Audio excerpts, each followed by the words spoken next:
बुढ़ापे में ये 4 बातें जरूर याद रखना।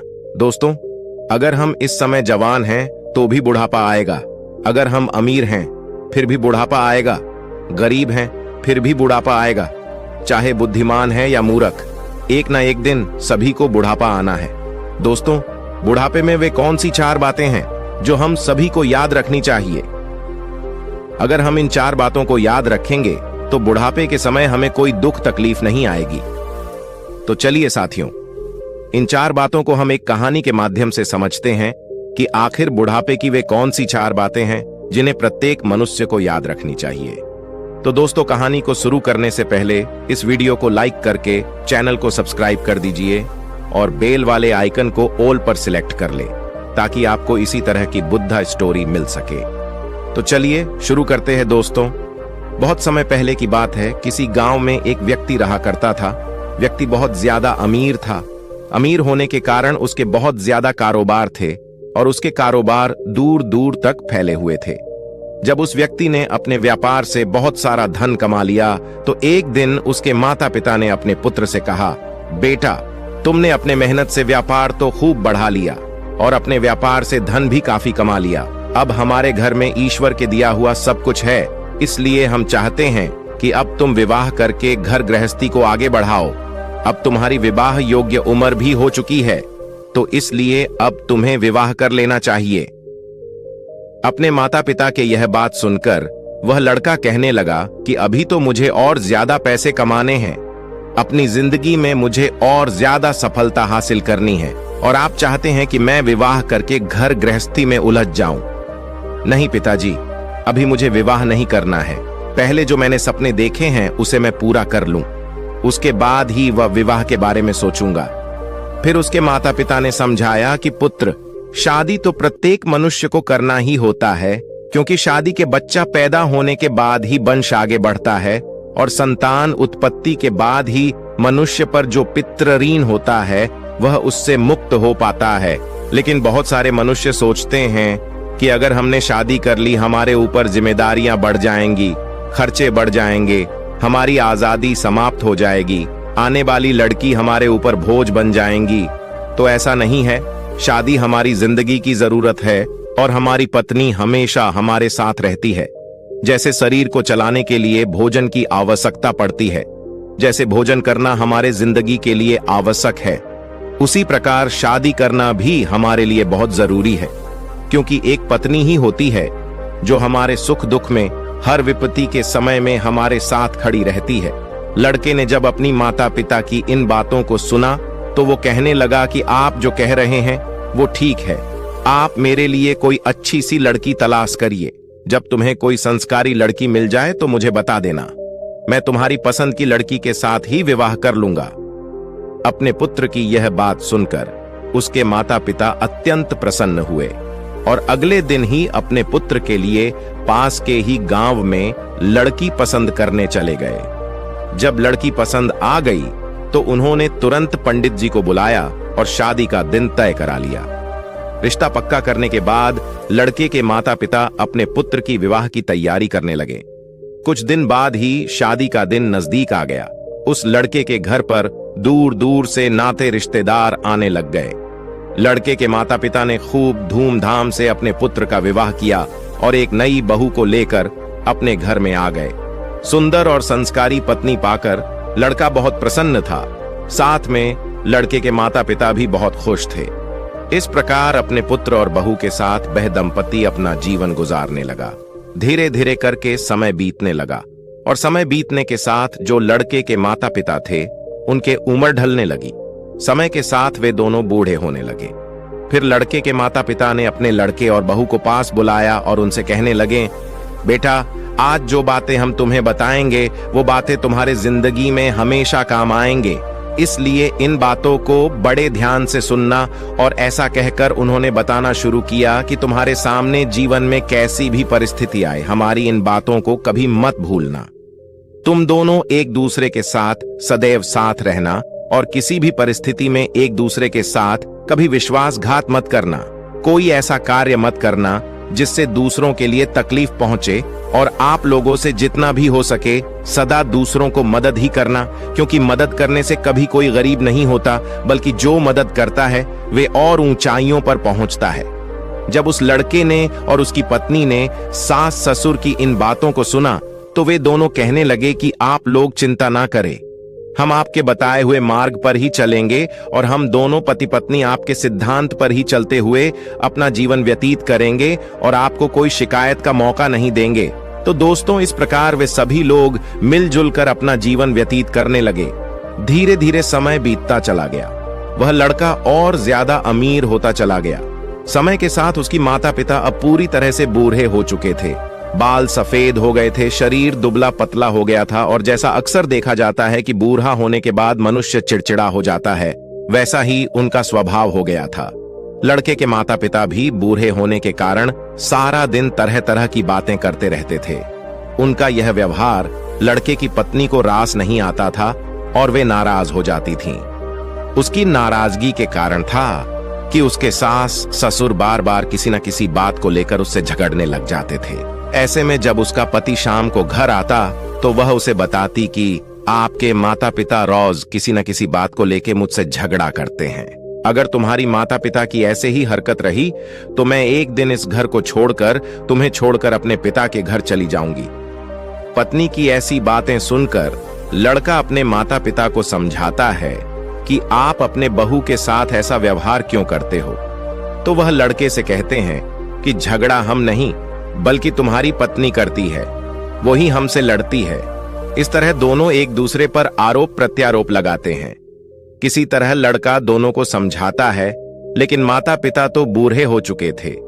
कुछ समय तो उन्हें याद रहता, लेकिन दूसरा दिन लगते ही वे अपने पुत्र की बातों को भूल जाते और फिर से वही सब कुछ करने लगते हैं। कुछ दिन जब ऐसा ही चलता रहा तो घर के इन लड़ाई झगड़ों से वह लड़का बहुत ज्यादा परेशान रहने लगा, और साथ में उसकी पत्नी भी रोज रोज की लड़ाई झगड़ों से तंग आ चुकी थी। कुछ दिन तो उसने अपनी सास ससुर की इस व्यवहार को बर्दाश्त किया, लेकिन जब उसकी सहन शक्ति जवाब देने लगी तो एक दिन वो लड़की अपने पति और ससुराल को छोड़कर अपने मायके यानी पिता के घर चली आई। जब लड़की के माता पिता ने अपनी पुत्री को अकेला आता हुआ देखा तो लड़की के माता पिता ने पूछा, बेटी क्या बात है, तुम अकेले ही कैसे आ गई और तुम्हारे साथ दामाद जी क्यों नहीं आए। तब उस लड़की ने पूरी घटना अपने माता पिता को कह सुनाई। लड़की के मुख से ये बातें सुनकर पिता कहने लगे कि इस बारे में तुम्हें दामाद जी से बात करनी चाहिए थी। अपने पिता की यह बात सुनकर वह लड़की कहने लगी कि मैंने उनसे कहा था, उन्हें भी सारी बातें बताई थीं। उन्होंने भी अपने माता पिता को समझाया था, लेकिन वे किसी की नहीं सुनते। उनके ऊपर किसी के समझाने का कोई फर्क नहीं पड़ता। कुछ समय तक तो वे ठीक रहते हैं, फिर वही लड़ाई झगड़ा। इस रोज रोज के लड़ाई झगड़े से मेरा जीवन नरक हो गया है और दिन प्रतिदिन मेरी जिंदगी खराब होती जा रही है। आज मैं अपनी ससुराल से ये निर्णय करके आई हूं कि जब तक वे दोनों बूढ़े उस घर में हैं, तब तक मैं ससुराल नहीं जाऊंगी और तब तक मैं तुम्हारे पास ही रहूंगी। अपनी पुत्री की यह वचन सुनकर उस लड़की के माता पिता ने कहा, बेटी, किसी भी लड़की का अपने पिता के घर में गुजारा नहीं होता है। जब तक लड़की का विवाह नहीं होता तब तक उसकी माता पिता का घर है, उसका घर होता है, लेकिन जब उसका विवाह हो जाता है तब उसका ससुराल ही उसका असली घर होता है। इसलिए बेटी, जाओ अपने ससुराल में दुहक तकलीफ झेलते हुए अपना जीवन यापन करो। मनुष्य की जिंदगी में तो दुख तकलीफें आती रहती हैं, हमें उनसे घबराना नहीं चाहिए और अपने दुख तकलीफों को झेलते हुए हमें अपनी जिंदगी में आगे बढ़ाते रहना चाहिए। और तुम अपने सास ससुर को तो जाने ही दो, वे लोग बूढ़े हो चुके हैं और बूढ़े लोग तो कुछ भी कह सकते हैं, उनकी बातों पर तुम्हें ध्यान नहीं देना चाहिए। तभी लड़की कहने लगी कि आपकी बातों से तो मैं सहमत हूं, लेकिन कहां तक बर्दाश्त करूं। वे लोग मुझसे समय पर भोजन मांगते हैं, समय पर किसी कार्य को करने को कहते और मैं नहीं करती तो मेरी गलती थी। मैं उनका हर काम समय पर करती हूं, फिर भी वे लोग मुझे भला बुरा कहते हैं और मुझे तरह तरह के ताने देकर प्रताड़ित करते हैं। यही नहीं, मेरे बारे में लोगों से तरह तरह की बातें करते हैं। वे लोगों से कहते हैं, हमारे घर में जो बहू आई है उसका चाल चलन ठीक नहीं है, हमारा लड़का इतना कमाता है फिर भी हमारी बहू हमें कुछ खाने को नहीं देती। इस तरह की बातें वे गांव वालों से करते हैं और हमेशा ही मेरे पकाए हुए खाने में कमी निकालते रहते हैं।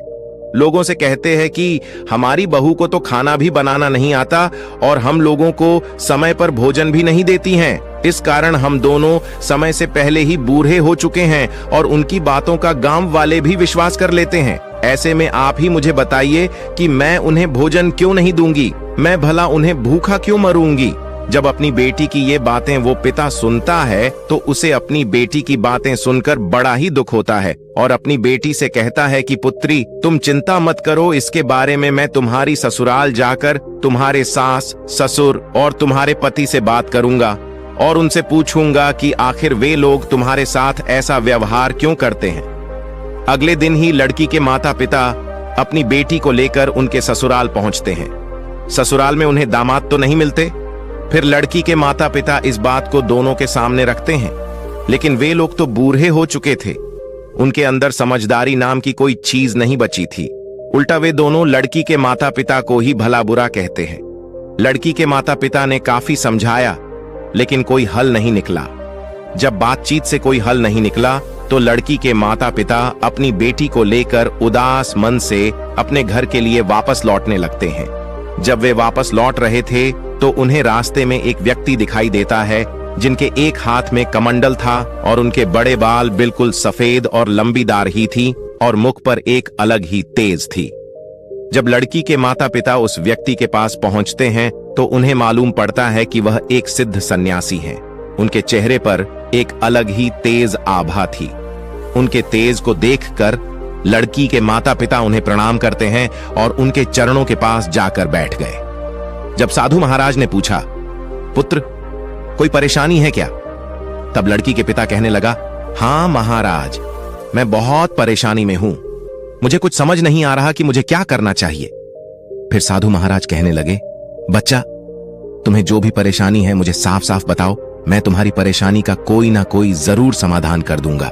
वह लड़की के पिता कहने लगा, गुरुदेव, कुछ साल पहले मैं अपनी बेटी की शादी बगल के गांव में करी थी, जिसे घर में मैंने अपनी बेटी के रिश्ता किया था। वे लोग बहुत ही अमीर हैं। जिस लड़के से मैंने अपनी पुत्री का विवाह किया था वो तो ठीक है, लेकिन उसके माता पिता कुछ ठीक नहीं है। वे बूढ़े हो चुके हैं और बूढ़े होने के कारण मेरी बेटी को तंग करते हैं, परेशान करते हैं और मेरी बेटी की गांव वालों के सामने उल्टी सीधी बातें करते हैं, जिसके कारण मेरी बेटी ससुराल छोड़कर मेरे पास लौट आई है और मेरे पास रहने की जिद पर अड़ी हुई है।